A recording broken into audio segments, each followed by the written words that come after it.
All right, welcome everybody. It's the Fantasy Frenzy podcast. It's Jimmie Maverick coming at you, and on the phone I got Swami Rob. How you doing, Swami?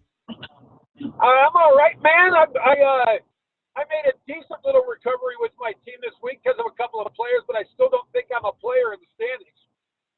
Well, I got to tell you, we've got a new leader atop the leaderboard. The guy, Big J Figs Picks, is the number one player. He's got 320 points right now. And let me say, he played this thing perfectly. First thing he did was he did not play any teams that played in the first week of the playoffs. And then he looked up 6 of his players are Kansas City Chiefs players. So they were all at double points this week. So he had Mahomes, he has, he had Travis Kelce, Damian Williams. He had a couple of Green Bay players also. So this guy is like sitting really pretty this week because his whole team is basically at triple points this week. He's going to be hard to overtake at this point, and especially if Kansas City wins to the Super Bowl. Yeah, I didn't take I took some Chiefs. I've got some Chiefs. But the problem is, obviously, I didn't get many week 1 points. My week 1 was awful. Right. And and Tyreek Hill didn't do a damn thing for me. But I did have Travis Kelce. I did have Aaron Jones. I did have Devontae Adams, which were all nice. But I had Lamar Jackson, who did squat. And I had the Baltimore defense, who did squat. I had Justin Tucker, who did squat. And I think I had Raheem Mostert, who did squat. So even though those 3 guys came up huge for me, the other 5 were negligible at best. So I'm pretty far down. Yeah, me too. I mean, I had George Kittle and Tyreek Hill, and of course, between them, I got like 5 points. I mean, it's just like, I really know how to pick them. That's for sure. I do have a couple of players at triple points this week, a few at double, and then of course I got to restart the ones that were eliminated, like Lamar Jackson. So I'm putting in Patrick Mahomes this week. But the best I can get. That's what I did too. Double points. That's not going to compete against this other guy. So we'll see what happens this week with Big Fig. So. Yeah. But, I think I got Mahomes too. I'm trying to figure out who else I got. God, can I remember now? I think I took the Niners defense. Okay. And I think I picked Mahomes up. And as far as running back goes, I think my running backs are set. So, I don't think I helped myself a whole lot, to be honest. Yeah. So I only had to pick up 2 players this week because all the other players advanced. It's just hopefully they'll do something this week. That'd be nice. But all right. So we got a couple big games this weekend, man. So let's talk predictions and who's going to win and who's going to make it to the Super Bowl. So on one side, you got the Kansas City Chiefs, who, by the way, man, was that comeback amazing? Did you watch that game? Because I was watching the first quarter. I'm like, holy crap. Houston's going to blow this thing out, and it's over at the end of the first quarter. They're up 24-0. I'm like, how can Kansas City even come back from this? And they were back and took the lead by the end of the first half of the game. I mean, I cannot believe it. I've never seen anything like that. Yeah, I kind of got a long story where that's concerned, so I'll make it quick. Okay. But we have a really good friend of the family who we owe a big debt to, and so we told her, we want to take you, we'll head up to Santa Fe and we'll get you dinner. And so we decided to go to Maria's and eat dinner. And so we're trying to figure out when is a good time. And I looked at the playoff schedule and I saw the Baltimore-Tennessee game was a night game Saturday night. And I said, well, that's the one game that's not going to be worth watching. So we're going to Santa Fe. So I DVR the game and we go to Maria's and we eat. And we get home on Saturday night. And my TV's still on in my house when I walk in the door, and the game has just ended when we walk in, and I saw the final score. Yes. And I said, you've got to be kidding me. So I rewound the DVR and watched the highlights, and I was like, oh, my God, I didn't see that coming. Right. So then I get to bed real late on Saturday night, and I'm woken up because of some family stuff at 5 in the morning on Sunday. So I'm working on 3 hours sleep. So when I sit down to watch the Kansas City game, before I can even blink an eye, it's 24-0, and I think to myself, well, this one's over. Good time for a nap. So I rolled over on the couch and I passed out. I woke up at the end of the third quarter and saw the score. I was like, you got to be kidding me. I missed this too. So I missed both of those. Yeah, just absolutely shocking. But I think, when it comes to the Chiefs, man, no lead is safe with those guys. So and the Titans, holy cow! I mean, they're just what an upstart. Completely unexpected as far as I'm concerned. For as deep as they made it here into the playoffs, I thought they'd be a one and done team. But Derrick Henry is a monster. They just keep feeding him the ball. 30 touches last week. I mean, that's a ridiculous amount of carries for any player to endure, and yet he's done it for the past 3 weeks in a row. Is he going to hit the wall, man? Is he finally going to hit the wall in Kansas City? Who knows? But what do you think is going to happen in this game this weekend? Man, I wouldn't bet against Derrick Henry at this point, but it seems like it's about time for him his production to get slowed a little bit. Maybe just 150 yards instead of 180. I don't know, right. But I think we know for sure that if you in the if you shut Derrick Henry down, you've got a pretty good chance of keeping Tennessee to a low-scoring game. So the Chiefs' defense, I don't know that they'll be able to contain him a whole lot, but maybe just enough that they get a win in this game. Because look, man, Kansas City's been knocking on the door since, for as long as I can remember being a football fan. A lot of years they're right there. I just feel like they're due. So I think this is where it ends for Tennessee. Well, yeah, I think so too. I just think that the firepower of Mahomes and the quick strike, that's the thing. It just doesn't take him any time to score a touchdown.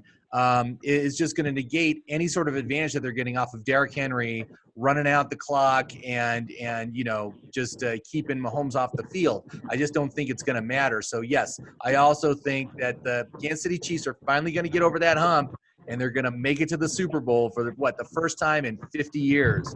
So, definitely good luck to Kansas City.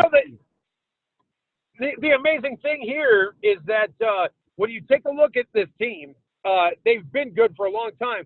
And they're kind of, like I said before this playoff challenge even started, they've kind of been not as talked about as the past. They've kind of been under the radar a little bit. And I just kind of feel like all the planets are aligning. I mean, look, New England's not in the conversation to get in their way this year. Right. Baltimore's already been knocked out. I'm not saying Tennessee isn't capable of winning this game. And if they do, kudos to them. They've been incredible. But I just feel like if the planets were ever going to be aligned better for the Kansas City Chiefs, it's right now. Yeah, I think you're correct. I mean, I mean, the biggest issue obviously is just Andy Reid just constantly falling short in the playoffs. I mean, year after year after year.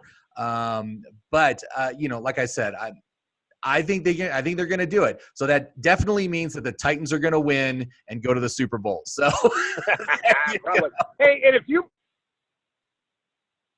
aligning. So let's take a look at the major sports over the last year. Sure. And let's start with the NBA. And Kawhi Leonard and the Toronto Raptors were a good story. Kawhi sat out a good chunk of the start of the season healing from injury, and Toronto kind of snuck up on everybody. And everybody thought they were pretty good, but they started putting it together about postseason time. They put together this amazing end of the season run. They end up the NBA champions. Then you fast forward to October, and out of nowhere, the Washington Nationals start putting it together in late August, but nobody gave them a chance, and they end up winning the World Series. That kind of storyline has been prevalent so far. So if you're into that storyline, then it makes sense that Tennessee would be the next man up as far as coming out of nowhere, getting strong late, and winning the thing. Yeah, I mean, like I said, it should be a good game. I'm looking forward to this game.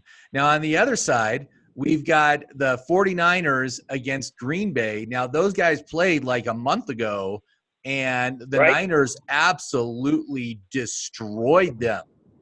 And so, anyway, so here we go down. Who do you think is going to win this game? Because I got to say, I'm leaning very heavily to the Niners are going to take this one just based on that defense. Yeah, I believe so too. I think San Francisco's front four Kirk Cousins didn't have those guys. They were like flies in his face the entire game. He couldn't shake them. The guy was constantly under pressure. That was an impressive effort. San Francisco's defense, I think, found another gear in that game. And I believe that's not an aberration. Now, look, Aaron Rodgers has been in this situation many times. I don't think he's backing down from this. And Aaron Jones and Devontae Adams have been machines as well. But at this point in time, I don't even a huge game. Sorry, I you think just cut out for a second there, Ari- Swami. You just cut out for a second. What were you saying there? Oh, I just said I don't think Garoppolo needs to have a huge game. I think he can have an average pedestrian game and not turn the ball over a bunch and let his defense do the work for him, and they'll win that game. I really do believe that. Yeah, I mean, that defense completely shut down Dalvin Cook last week, and I think Dalvin Cook is greater than Aaron Jones. So, I mean, there is some things, though. I mean, the performance of Aaron Rodgers at the very end of the game last week was fantastic. I mean, when he dropped that pass to Devontae Adams, I mean, it was just like a perfect rainbow right into the bucket of Devontae Adams to get that first down right at the end and close that game out.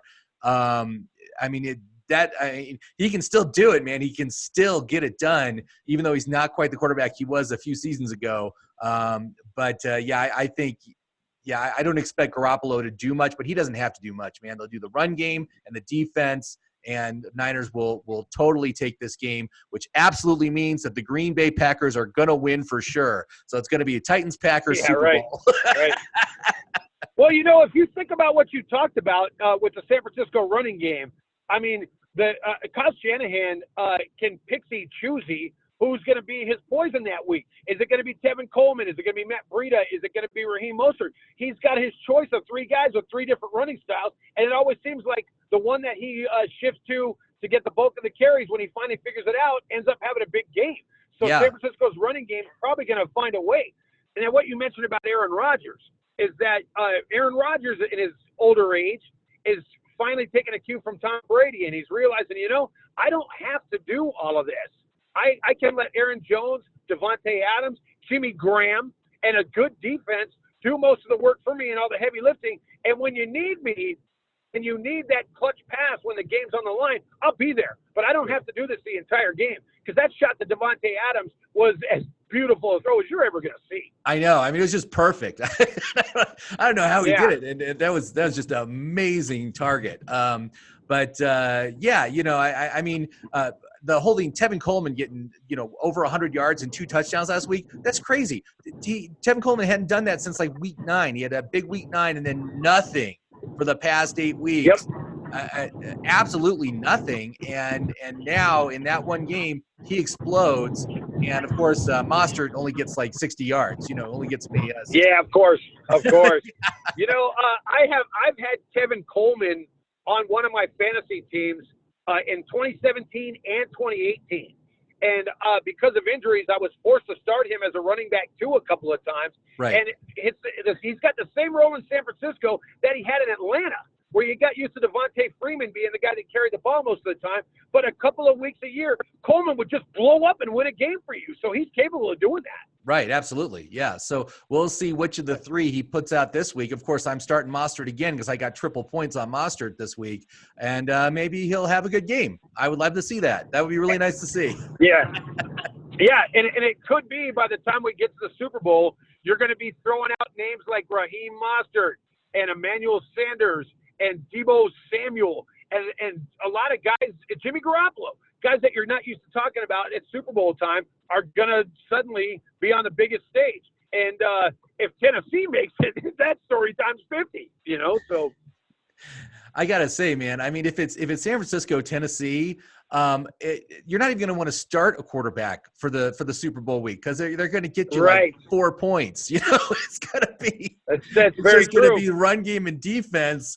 9-6 is going to be the final score of that game, or something like that. So, let me tell you something else, man. As a guy whose team hasn't made the Super Bowl in 24 years and is sick and tired of seeing the Patriots every year, I've heard a lot of people bellyaching about if Tennessee makes the Super Bowl, nobody's going to care. It's a network's worst nightmare. While that may be true, to me, I'm good with that. I love it when an upstart team shows up in the Super Bowl. And if you remember 1999, one of the most exciting Super Bowl games I've ever watched, I've seen damn near all of them, was when Tennessee gave the greatest show on turf, the St. Louis Rams, all they wanted. Damn near won that game. Yeah. So having Tennessee back in the game, to me, I'm fine with that. So if they want to make this run go another week, by all means, do it. I totally agree, man. So So everybody out there, remember to get your lineup set. Any players that were eliminated last week, you got to replace them and keep playing. We got upwards of triple points this week for your players that you've started for the 3 weeks in a row now. So go to it. Have some fun. Enjoy this Sunday. Second to last week of football this season. That kind of bums me out, but then we can start looking forward to free agency and the draft and training camp and all that stuff. That's all in the future. But for right now, let's revel in it. So like I said. You know, it's funny, Jim. It's funny that you say that. And I feel your pain. But I'm telling you, I'm such a sports junkie that when the Super Bowl ends, I go seamlessly into Lobo basketball and Mavericks basketball, spring training, and then I get into all the baseball games. And then next thing I know, it's football season again. So for me, it's like year round. I get psyched about all that stuff. Okay, you know? That's great. Me, I'm really just a football guy. I've never really gotten into hoops or baseball, so they just kind of exist in the background during the season. So, but that's awesome. That's awesome that you have that. But yeah, for me, it's just like 2 more weeks of football, and then that's it. I guess we got the XFL. That's something that might be worth watching. Who knows? I'll check it out. I'll see if it's any good. Yeah, the XFL, that's where I draw the line. No interest at all. All right, man. Well, Swami, thank you so much for joining me today. Good luck this weekend, and good luck to all of our listeners out there. So once again, this is Fantasy Frenzy Podcast, and please like and subscribe if you're watching this on YouTube, and we will talk to you next week when we're talking all about the Super Bowl. So have a good one, Swami. I'll see you later. All right.